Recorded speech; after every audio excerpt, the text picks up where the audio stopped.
इस लेक्चर में हम बात करेंगे सेल के ईएमएफ की, सेल के इंटरनल रेजिस्टेंस की, वगैरह वगैरह। देखो, पहले हम सेल देखते हैं। सेल डीसी पोटेंशियल की सप्लाई का सोर्स है, ठीक है। ये सेल है जिसका ईएमएफ है ई। ईएमएफ को आप मैक्सिमम पोटेंशियल भी कह सकते हो, वो मैक्सिमम पोटेंशियल जो ये सेल डिलीवर करता है, ठीक है। ये सेल बना तो किसी मटेरियल का है, इसलिए इसका अपना खुद का इंटरनल रेजिस्टेंस भी होता है, ठीक है। जिस भी चीज़ की लेंथ होगी, एरिया होगा और कोई मटेरियल का बना होगा तो उसका रेजिस्टेंस तो होगा ही होगा। अच्छा, अब ईएमएफ आ गया, इंटरनल रेजिस्टेंस आ गया। अब ये सेल किसी इलेक्ट्रिक अप्लायंस को अपना पोटेंशियल ऑफर करता है। इसका इंटरनल रेजिस्टेंस है आर, इसका मैक्सिमम पोटेंशियल है ई यानी कि ईएमएफ, और जिसको ये अपना पोटेंशियल ऑफर कर रहा है यानी कि रेजिस्टेंस आर को, उसका अपना एक टर्मिनल पोटेंशियल होता है वी। इसे कहते हैं टर्मिनल पोटेंशियल। अब बातें क्या ध्यान रखनी है आपको, टर्मिनल पोटेंशियल छोटा ही होगा ई से, ठीक है, क्योंकि ये इंटरनल रेजिस्टेंस में, वायर में अपना कुछ हिस्सा, अपनी ईएमएफ पोटेंशियल का कुछ हिस्सा बर्बाद करता है। यहाँ पर करंट जो फ्लो करता है वो है आई। अब यहाँ पे हम कुछ चीज़ें समझते हैं। एक, ईएमएफ जो है वो है टर्मिनल पोटेंशियल के बराबर प्लस आई आर। ये वो पोटेंशियल है, इसे आप चाहो तो छोटे ही से दिखा सकते हो, जो वेस्ट हो गया इंटरनल रेजिस्टेंस की वजह से, ठीक है। तो ईएमएफ, टोटल ईएमएफ जो सेल का है, वी जो उसने ऑफर किया है किसी रजिस्टर को, और आईआर जो उसका वेस्ट हो गया क्योंकि वो अपना इंटरनल रेजिस्टेंस रखता है, ठीक है। तो आप इसको ये भी कह सकते हो कि E is equals to V plus E. तो यहाँ से टर्मिनल पोटेंशियल जो आया वो आया ईएमएफ माइनस ई, या फिर टर्मिनल पोटेंशियल हुआ ईएमएफ माइनस आई आर, ठीक है। अब अगर यहाँ से आपको करंट निकालना हो तो वो होगा EMF minus V by small R, ठीक। चलो, एक बात तो ये समझ लिया हमने। अब यहाँ पर वी क्या है, वी टर्मिनल पोटेंशियल है जो करंट आई और कैपिटल रजिस्टर आर से बना है। ये देखो, ये रहा रजिस्टर और यहाँ पे करंट आई आ रहा है, ठीक है। ओम्स लॉ लगाया और कुछ नहीं किया। तो अभी बताया था ईएमएफ क्या होता है, V plus I R. V कितना है, आई कैपिटल आर। तो यहाँ से ईएमएफ का फॉर्मूला क्या आया, आई आर प्लस आर, ठीक है। ये भी ईएमएफ का फॉर्मूला है, जरा ध्यान दो। तो आप करंट को कह सकते हो ईएमएफ अपॉन में टोटल रेजिस्टेंस, ठीक है। स्टॉपिंग पोटेंशियल की टर्म में करंट को कह सकते हो, या टर्मिनल पोटेंशियल की टर्म में, सॉरी, टर्मिनल पोटेंशियल अपॉन में उसका रेजिस्टेंस, ठीक है। इस पेज को देखो। अब आगे बढ़ते हैं। अब यहाँ कुछ क्वेश्चंस देखते हैं क्या कह रहा है। देखो, क्वेश्चन है the internal resistance of a 2.5 volt cell which gives a current 0.2 ampere through a resistor 10 ohm is। Internal resistance मांग रहा है। हमें चीज़ें क्या क्या दी है, हमें सेल का ईएमएफ दिया है 2.1 वोल्ट, ठीक है। हमें करंट दिया है 0.2 एम्पेयर, और हमें एक्सटर्नल रेजिस्टेंस दी है आर 10 ओम। तो अभी बताया था मैंने ईएमएफ होता है आई आर प्लस आर, और हमें क्या चाहिए, छोटा आर। तो EMF divided by I minus R is equals to internal resistance. तो इंटरनल रेजिस्टेंस कितना होगा,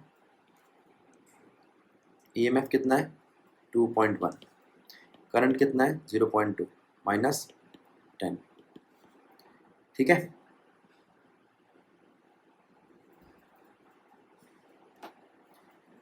अगर मैं 21 इसको करते हैं तो कितना आता है, ये कुछ 0.5 आ रहा है। चेक करो एक बार इसको, इस कैलकुलेशन को, फिर आगे बढ़ते हैं।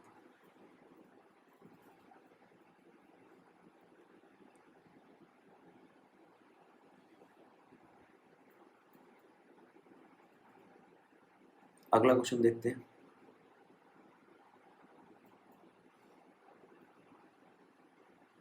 The cell has an EMF of 2 volt, ठीक है, एक सेल है जिसका ईएमएफ 2 वोल्ट है, इंटरनल रेजिस्टेंस उसकी 0.1 है, it is connected to a resistance of 3.9 ohm, ठीक है।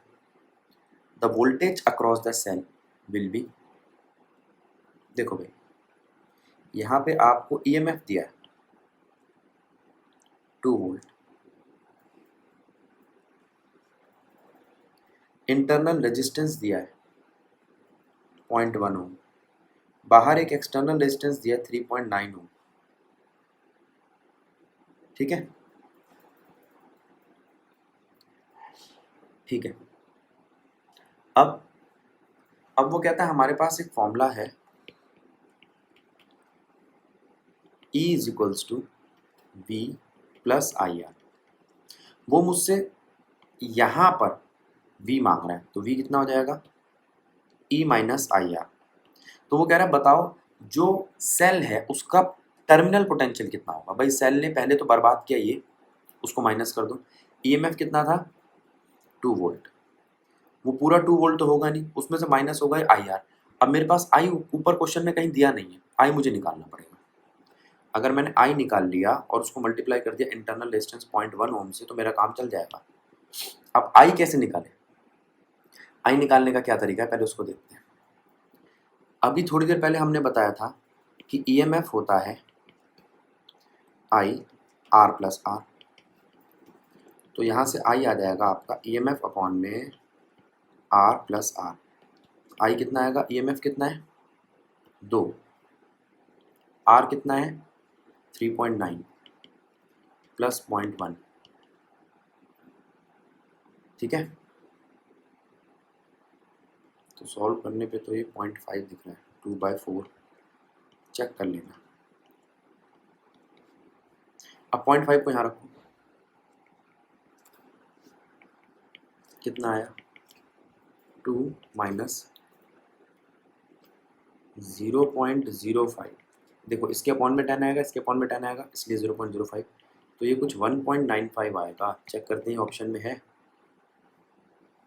ये देखो आ गया आंसर, ठीक है। अब ज़रा ध्यान दो, इस क्वेश्चन में हमने करा क्या है, एक तो हमने करंट निकाला इस फॉर्मूले से, और एक हमने पोटेंशियल निकाला सिर्फ सेल का। अब मैं आपको एक क्वेश्चन दे रहा हूँ, अगर पोटेंशियल इसका निकालना होता तो तुम क्या करते। देखो 3.9 दे रखा है, करंट तुम्हारे पास है तो इसका ही पोटेंशियल निकल जाएगा। मैं इसको यहाँ पर करा रहा हूँ, अगर पोटेंशियल निकालना होता मुझे बड़े रजिस्टर का, तो मैं कहता करंट मल्टीप्लाई में बड़ा रजिस्टर, करंट कितना है 0.5, बड़ा रजिस्टर कितना है 3.9, तो इसका निकल जाता। अभी जो निकाला है मैंने बैटरी का निकाला है या सेल का निकाला है। आगे चलते हैं, इस क्वेश्चन को देखो क्या कह रहा है। कह रहा है consider first 2 cell in series as shown in figure, दिखाई दे रहे हैं मेरे को E1 और E2, ठीक है। The potential difference between the terminal A and B, sorry A and C of the combination is what. अच्छा इसका क्या होगा, ठीक है। अब पहले मैं आपको पोटेंशियल डिफरेंस लिखना सिखा रहा हूँ, जरा उस पर ध्यान दो।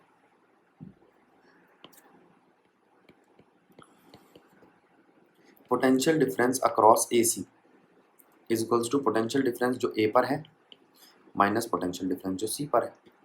मतलब यहाँ पर मैंने क्या कहा, A से C, higher potential to lower potential की बात करी और उन दोनों को माइनस कर दिया, तो पोटेंशियल डिफरेंस आ गया A टू C का, ठीक है।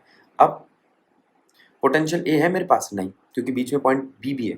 तो आप एक काम कर सकते हो क्या, यहाँ पर बी को ऐड और सब्ट्रैक्ट कर दो। ये सब्ट्रैक्ट कर दिया, ये ऐड कर दिया, इससे क्या फ़ायदा होगा, अब देखना क्या बनेगा। अब इसको चेक करो तो आपको साफ साफ दिखाई दे रहा होगा कि मैंने पोटेंशियल निकाल दिया है ये ए बी का, यानी कि इस वाले का, फिर इसमें पोटेंशियल निकाल दिया बी सी का, यानी कि इस वाले का। ठीक, अच्छा, अब ये क्या है, ये है पोटेंशियल ए बी और ये है पोटेंशियल बी सी। लेकिन पोटेंशियल है, अब हमारे पास पोटेंशियल है, पोटेंशियल होता क्या है, V, V is equals to E M F minus internal resistance multiply में करंट प्लस, समझे, ध्यान दो, माइनस करना था प्लस कर दिया। अब ऊपर देखो क्या हमारे को ई एम एफ E1 E2 दे रखा है, इंटरनल रेजिस्टेंस R1 R2 दे रखा है। गिवन जरूर देख लेना कि क्या तुम्हारे पास सारे गिवन होते हैं, हाँ ये चारों चीजें हैं। करंट आई भी गिवन है, ये लो। अब आगे चलो, तो मांग क्या रहा है आपसे, इक्विवेलेंट मांग रहा है, बना देते हैं इक्विवेलेंट। तो आप इसमें से ई M F E1 plus E2 बाहर कर दो, माइनस आई भी कॉमन ले लो, R1 प्लस R2 बाहर कर दो। अब देखो इसको, तो यहाँ पर ये तो बन गया आपका ई एम एफ इक्विवेलेंट जो साइड में फिगर में दे रखा है, और ये आर इक्विवेलेंट, मतलब दोनों का सीरीज। ये लो, ये इसकी बात कर रहा हूँ। क्वेश्चन को देखो, आसान सा क्वेश्चन है। तो वी ए सी बना आपका E equivalent minus I R equivalent, दे रखा है हमें ऑप्शन में, सी आंसर होना चाहिए। चेक कर लेना बेटा इसको, बेटा इन सब के इसकी पीडीएफ और इसके आंसर मैंने आपको भेज रखे हैं, उनमें चेक कर लेना, अगर कोई दिक्कत हो तो कमेंट में डाल देना। आगे देखो, क्वेश्चन करते वक्त, न्यूमेरिकल करते वक्त गलती हो सकती है, चाहे वो तुम कर रहे हो चाहे मैं कर रहा हूँ, तो उसकी कोई दिक्कत नहीं है, हो तो बता देना। कोई एक आध पॉइंट अगर गलत लिख दिया, जैसे मैं सीरीज पहले ले रहा हूँ, ऐड करने की जगह सब्ट्रैक्ट कर दिया, ये गड़बड़ हो जाती है, तो वो चेक करके बता देना। आगे, consider a parallel combination of cell in figure this, ठीक है। अब इसके अंदर आपको दो सेल का ईएमएफ दे रखा है और दो सेल का रेजिस्टेंस दे रखा है, सेम पिछले वाला ही क्वेश्चन है, बस ये पैरेलल में कनेक्ट है, कोई दिक्कत नहीं है। अब मेरी बात सुनो, यहाँ पर एक बात नहीं है जो ध्यान देनी है आपको, यहाँ आई करंट I1 और I2 का एडिशन है। ये कौन सा रूल है, आप आगे आप जाके पढ़ोगे, जैसे आप पहले से भी जानते हो, यहाँ पर इसे जंक्शन रूल कहते हैं। Current I1 plus I2 I के इक्वल आएगा, ठीक। आ जाओ, तो यहाँ पर आप सबसे पहले लिखोगे जो करंट I है वो I1 प्लस I2 है, खत्म कहानी। दूसरा, पैरेलल में ईएमएफ सेम रहता है, उसके भी अगर यूज करना चाहो तो कर सकते हैं, पहले इसी से काम चलाते हैं। अब I1 कितना है, I1 करंट है कितना, I1 है पहली वाली यानी कि E1 वाले सेल का। अच्छा, तो करंट होता है ईएमएफ अपॉन में रेजिस्टेंस, इसका रेजिस्टेंस है R1, ठीक है। अब ईएमएफ कितना है, ईएमएफ है E1 माइनस V, इस बात पे ध्यान दो, V वो पोटेंशियल है जो उसका यूटिलाइज हो रहा है, और E1 वो ईएमएफ है जो वो ऑफर कर रहा है। मान लो 1.5 ऑफर कर रहा है और उसका यूटिलाइज हो रहा है 1.35, तो वो 0.15 कहाँ गया, वो ही इंटरनल रेजिस्टेंस ने खाया है। इंटरनल रेजिस्टेंस ने जो वेस्ट करा है वो 0.15 है, तो ये वो 0.15 है, ठीक है। तो करंट I1 आएगा E1 माइनस V, और इसी तरीके से करंट I2 कितना आएगा, E2 minus V bye R2। अगर किसी को दिक्कत है तो मैं फिर से उस पुरानी क्वेश्चन को उठा रहा हूँ जो भी थोड़ी देर पहले लास्ट क्वेश्चन में हमने देखी थी। ईएमएफ होता है V माइनस IR, तो IR हो जाएगा V प्लस IR, सॉरी, तो IR हो जाएगा E माइनस V और I हो जाएगा E minus V by R। तो यहाँ से ये इस इक्वेशन से हमें ये मिला है, ठीक है, अब हमें I1 I2 मिल चुका है, इस I1 I2 को मैं जोड़ दूं तो मुझे I मिल जाएगा। क्यों? अभी बताया था I is equals to I1 plus I2। आ जाओ, I is equals to I1 plus I2 यानी कि E1 minus V by R1 plus E2 minus V by R2 is equals to I। समझे? ठीक है, अब इसको सॉल्व कर लेना, जो आए उसको ऊपर देख लेंगे, या सॉल्व करूं? इसमें कुछ नहीं करना, यहाँ पे EMF और R को एक अलग ले लेना जिससे तुम्हारा करंट दिखने लगे तुम्हें। ठीक है, इसको ट्राई करना, नहीं हो तो मैं करा दूंगा।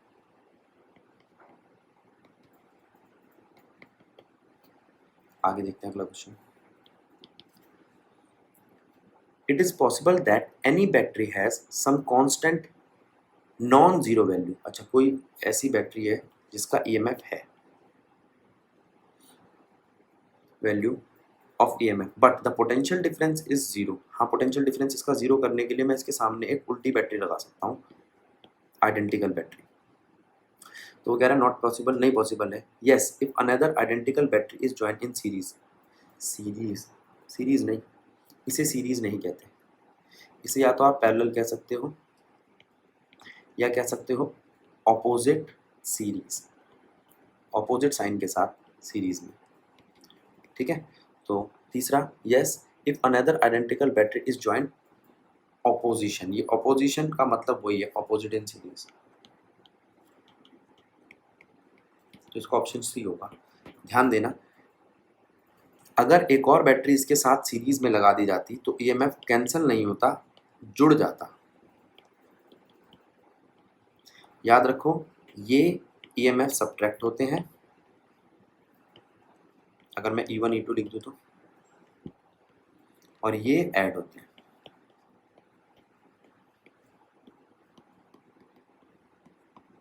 ठीक है, अगला क्वेश्चन देखते हैं। The maximum power dissipation in an external EMF, maximum power dissipation in an external resistor R when connected to a cell of EMF E and internal resistance R will be what? ठीक है, पहले तो power dissipation का मतलब समझ लो आप, power loss. वो कह रहा है मैक्सिमम पावर डिसिपेशन कितना होगा। भाई मैक्सिमम पावर डिसिपेशन को आप कह सकते हो जब इंटरनल रेजिस्टेंस एक्सटर्नल रेजिस्टेंस के बराबर हो, तब पावर डिसिपेशन मैक्सिमम होगा। क्यों होगा? देखो, हम पहले सबसे पहले तो वही जो अभी थोड़ी देर पहले करंट का फॉर्मूला लिया था वो लेते हैं, EMF अपॉन में R प्लस R। ठीक, फिर पावर का फॉर्मूला लेते हैं। पावर क्या होता है? I²R। ठीक है, तो पावर यहाँ से क्या बना? EMF अपॉन में R प्लस R का होल स्क्वायर इंटू R। ठीक है, अगर R इक्वल होगा R के तो मैक्सिमम पावर डिसिपेशन होगा, तो EMF E रहेगा R प्लस R का स्क्वायर मल्टीप्लाई में R। नीचे क्या आ गया? 2R, 2R का स्क्वायर क्या होगा? 4R square, E square upon में 4R स्क्वायर मल्टीप्लाई में R। एक R से एक R तो कट जाएगा, बचेगा क्या? E square by 4R। Option check करो कोई है?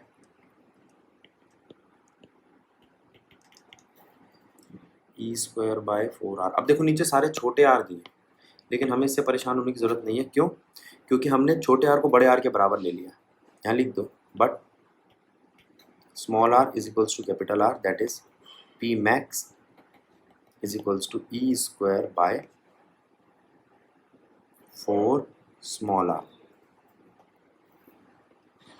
ठीक है, चलो, to draw the maximum current from a combination of cells, how should the cells be group.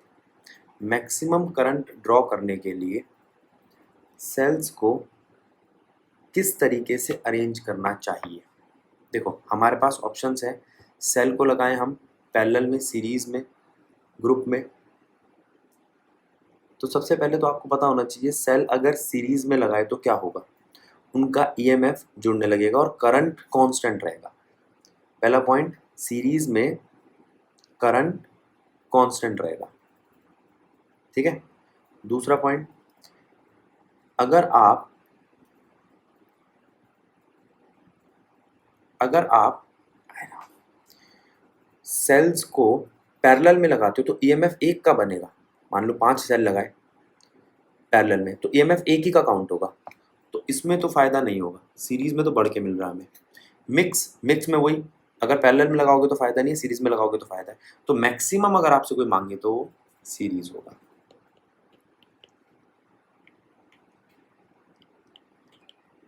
Maximum मांगे तो वो सीरीज होगा। अगला क्वेश्चन देखते हैं, ठीक है। क्या कह रहा है, कहता है इन अ सर्किट, यहाँ एक कैपेसिटर आ गया। अब मेरी बात ध्यान दो, ये बात अब हम लेसन नंबर 7 में पढ़ चुके हैं। ये डीसी सोर्स है, ठीक, डीसी सोर्स दिखाई दे रहा है आपको, और ये कैपेसिटर है। तो आप ये बात लिख लो, कैपेसिटर ब्लॉक डीसी।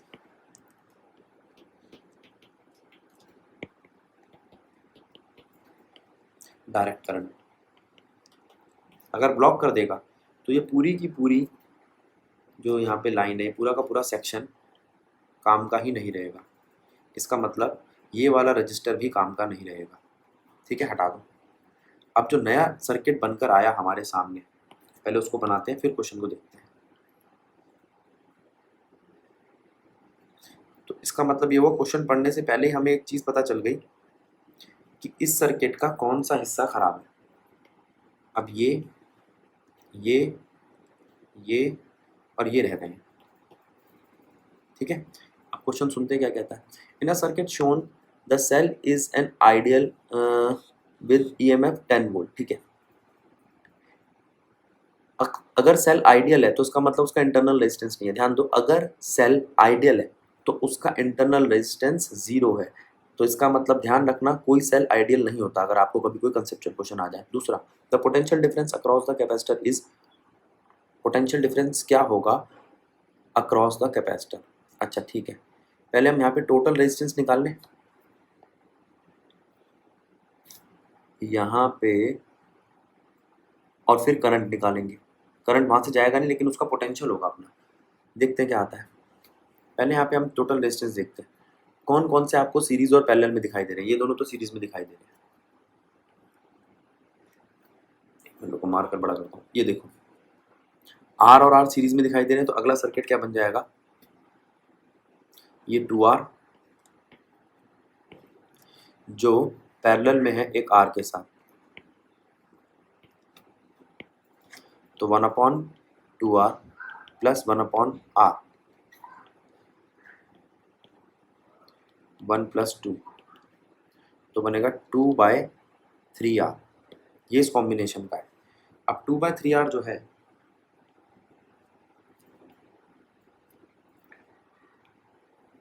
वो इस R के साथ लगा हुआ है, ठीक है, और बाहर एक बैटरी लगी है 10 वोल्ट की, ठीक है, कोई दिक्कत नहीं है। कुछ और बचा नहीं, तो टोटल रेजिस्टेंस कितना आ गया आपका,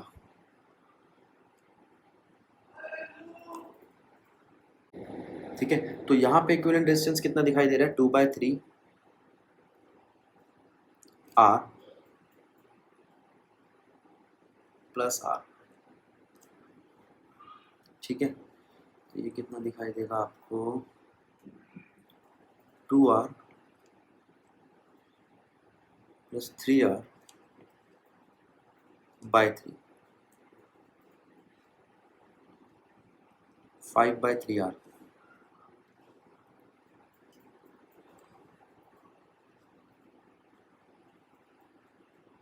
ठीक है, 5/3R। और उसने हमें रेजिस्टेंस दे रखा है 2 ओम का, कर दो इसको मल्टीप्लाई।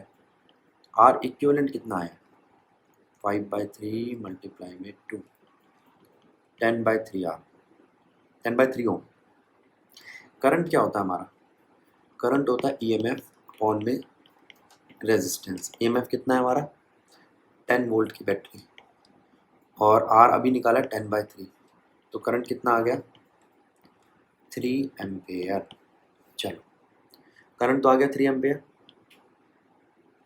हमें क्या निकालना है, हमें पोटेंशियल निकालना है, the potential difference across capacitor.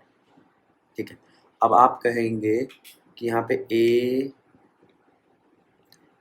Potential across capacitor निकालना है, तो जी पॉइंट है मेरे पास और एक एफ पॉइंट है। ठीक है, देखते हैं पोटेंशियल अक्रॉस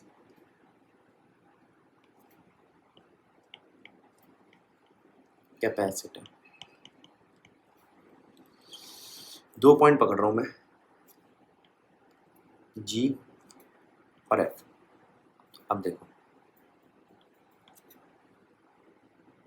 वो आ जाएगा पोटेंशियल जी माइनस पोटेंशियल एफ। ठीक है, और पोटेंशियल जी और एफ को कैसे निकालें, जी जुड़ा हुआ नहीं है एफ से क्योंकि बीच में कैपेसिटर आ गया, तो जी डी जुड़ा हुआ है और डी एफ जुड़ा हुआ है। अब जरा ध्यान दो, तो फिर वही करेंगे हम जो भी थोड़ी देर पहले करा था, V G minus V D plus V D minus V F. मैंने डी को प्लस और माइनस कर दिया, वही जो भी थोड़ी देर पहले करा था वी डी को। ठीक है, तो अब ये आपका potential difference V G minus V F के अक्रॉस आ गया। अब V G minus V D कितना है देखना पड़ेगा, ये कितना है भाई ये, और ये कितना है। देखो भाई यहाँ से करंट गया है, हाँ करंट टोटल कितना है 3 एम्पेयर, करंट बहाना पड़ेगा मेरे को। यहाँ से करंट गया आई, आगे तो बटा नहीं, यहाँ गया पूरा आई, आगे बटा है, फिर यहाँ बटेगा।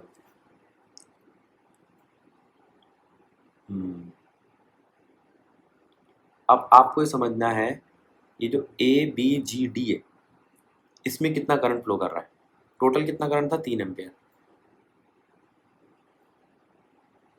ठीक है, पैरेलल सर्किट में करंट डिवाइड हो गया। अब अगर पैरेलल सर्किट में करंट को मैं डिवाइड करता हूँ तो वो ऊपर भी जा रहा है इधर भी जा रहा है, बराबर बट रहा है। हाँ I/2 दिख रहा है मेरे को। तो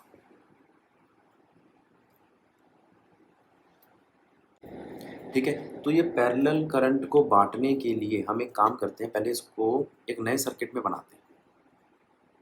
नया सर्किट, ये लो पूरा सर्किट देखो आप एक बार, और ये समझने की कोशिश करना कि हम करंट को बांट कैसे रहे हैं। मैंने कैपेसिटर हटा दिया है, मुझे ये वो पॉइंट है जो चाहिए, 1 2 और 3 पॉइंट के नाम लिख रहा हूँ मैं पीछे से, G D F, G D F. यहाँ एक रजिस्टर लगा है, यहाँ एक रजिस्टर लगा है, यहाँ एक रजिस्टर लगा है। अब आप पहले मुझे बताओ क्या ये दोनों रजिस्टर सीरीज में है, ये भी आर ये भी आर, तो नेट तो 2R हो गया, और यहाँ पर आर। अब करंट आई अगर बटेगा यहाँ पर, ठीक है, और करंट आई मैं जानता हूँ 3 एम्पेयर है, तो बांटना भी आसान हो गया। आर की तरफ जाएगा 1 एम्पेयर और इधर जाएगा 2 एम्पेयर। मेरी बात समझ रहे हो, जहाँ रेजिस्टेंस 2 R है वहाँ पर 2 एम्पेयर गया, जहाँ रेजिस्टेंस 1 R है वहाँ पर 1 एम्पेयर गया।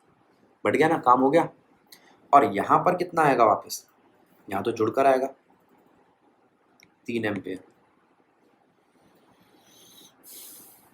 ठीक है, चलो अब इसकी मदद से मैं इस पे काम करूंगा।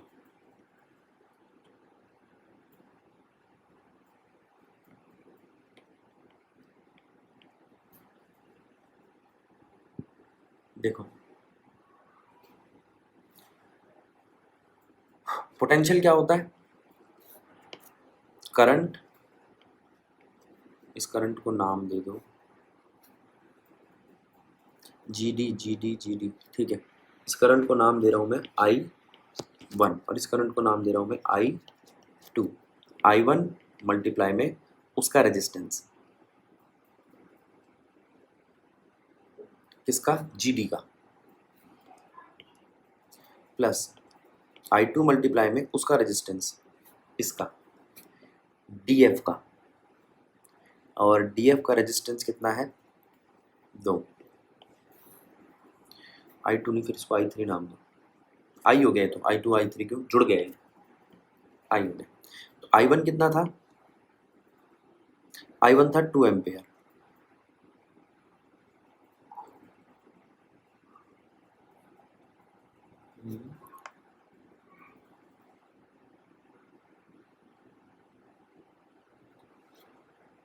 उल्टा कर दिया बेटा, यहाँ ध्यान दो, जहाँ ज़्यादा रेजिस्टेंस है वहाँ कम जाएगा, जहाँ कम रेजिस्टेंस है वहाँ ज़्यादा जाएगा। अब ठीक है, ठीक है। अब इस I1 और I2 को देखो और इसको पुट करो, यहाँ वैल्यू आई 1 एम्पेयर मल्टीप्लाई में 2 प्लस 3 एम्पेयर मल्टीप्लाई में 2,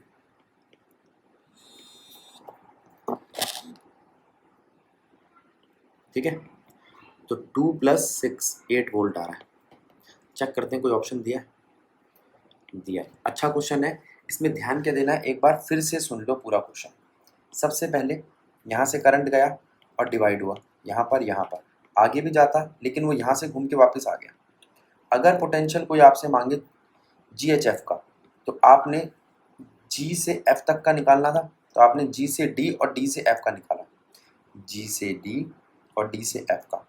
तो आपको पता होना चाहिए यहाँ करंट कितना है और यहाँ करंट कितना है। वो करंट पता चल गया, उसके साथ R मल्टीप्लाई कर देना, आपके पास पोटेंशियल आ जाएगा। तो सबसे पहले आपने इक्विवेलेंट रेजिस्टेंस निकाला, इक्विवेलेंट रेजिस्टेंस से आपने करंट निकाला टोटल सर्किट का। टोटल सर्किट का करंट 3 एम्पेयर है, वो 3 एम्पेयर यहाँ से बटा, कितना कितना बटा, 3 एम्पेयर यहाँ से ऊपर गया 1 एम्पेयर, यहाँ गया 2 एम्पेयर। जहाँ रेजिस्टेंस R है वहाँ पर 2 एम्पेयर, जहाँ रेजिस्टेंस 2R है वहाँ पर 1 एम्पेयर। वही मतलब जहाँ पर रेजिस्टेंस ज़्यादा वहाँ कम करंट गया, और जहाँ पे कम रेजिस्टेंस है वहाँ पर ज़्यादा करंट गया। खत्म कहानी। उसके बाद फिर मैंने ये फॉर्मूला लगाया, ये फॉर्मूला भी थोड़ी देर पहले पढ़ा था हमने। अगर तुम्हें VG माइनस F चाहिए तो आप VGF को लिख सकते हो VG minus VD plus VD minus VF। अब यहाँ पर आपको दो अलग अलग पोटेंशियल मिल गए, VG से लेके D तक का और D से लेके F तक का। वो ये रही वायर्स, G से लेके D तक का और D से लेके F तक का, ठीक है। अब पोटेंशियल क्या है आपका, करंट इंटू रेजिस्टेंस। ये वाला पोटेंशियल क्या है, करंट इंटू रेजिस्टेंस, दोनों को जोड़ा, काम खत्म, ठीक है। अगला क्वेश्चन देखते हैं।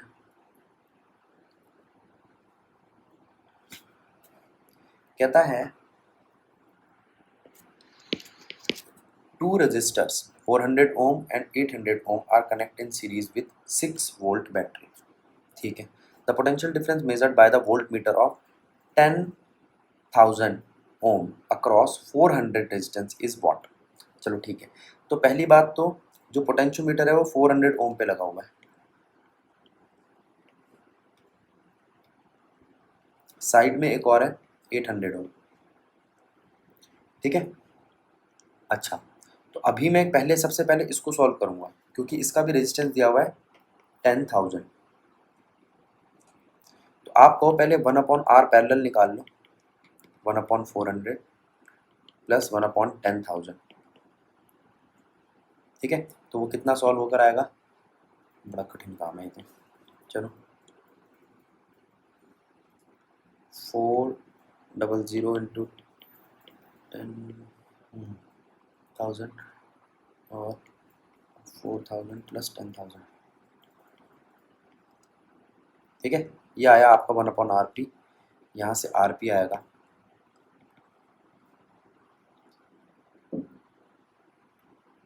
इसको सॉल्व करोगे भाई, ये लंबा है काफ़ी। अब टोटल रेजिस्टेंस कितनी आएगी, टोटल रेजिस्टेंस आएगी जो भी ये सॉल्व होके आएगा RP प्लस जो हमारा 800 ओम का रजिस्टर बचा था वो, ठीक है। अब मेरी बात सुनो, यहाँ से टोटल रेजिस्टेंस आ गई आपकी, करंट कितना होगा, पोटेंशियल, बैटरी का पोटेंशियल कितना है 6 वोल्ट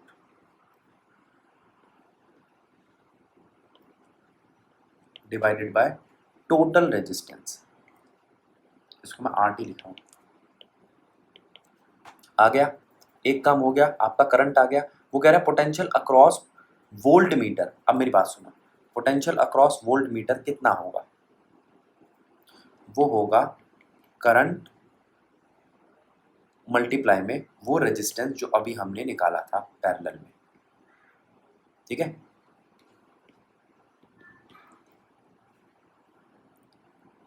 आगे चलते हैं। ये ध्यान रखना, पोटेंशियल अक्रॉस वोल्ट मीटर जब हम निकालेंगे तो इस पूरे का निकालेंगे। ठीक है, आ जाओ। उसमें वोल्ट मीटर का भी रेजिस्टेंस आएगा, इसी वजह से वोल्ट मीटर की जो रीडिंग होती है वो ठीक नहीं होती है, उसको रिप्लेस किया फिर किसने? पोटेंशियोमीटर ने। ठीक है, to get a maximum current through a resistance of 2.5 ohm one can use 5 rows m rows of cells. ठीक है, each rows having n cells. अच्छा, तो नंबर ऑफ सेल कितने हो गए? m into n। The internal resistance of each cell is 0.5।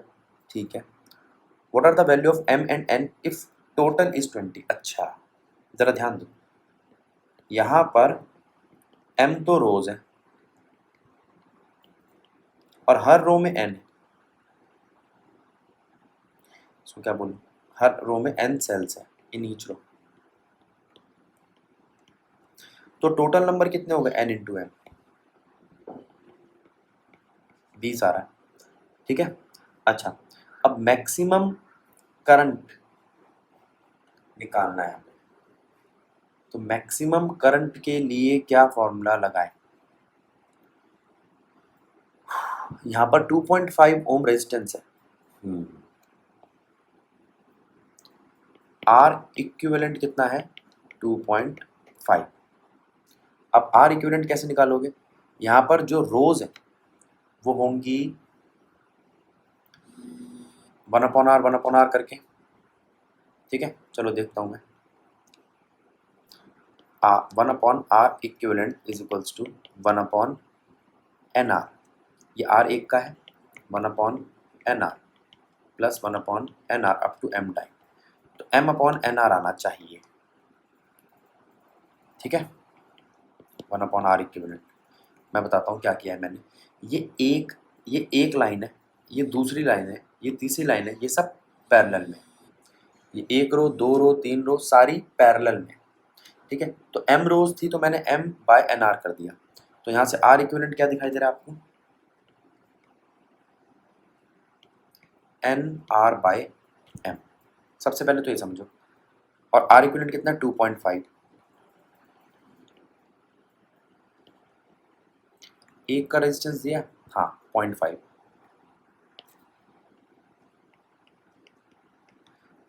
ठीक है, कोई रिलेशन आया यहाँ पर? सॉल्व करूँ तो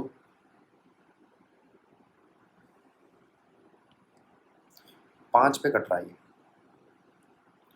5m इक्वल्स टू n, ये एक रिलेशन आया। अब एक काम करो, इसको पुट कर दो ऊपर वाली वैल्यू में, जिसमें था m into n is equals to 20, तो n की जगह पे रख दो 5m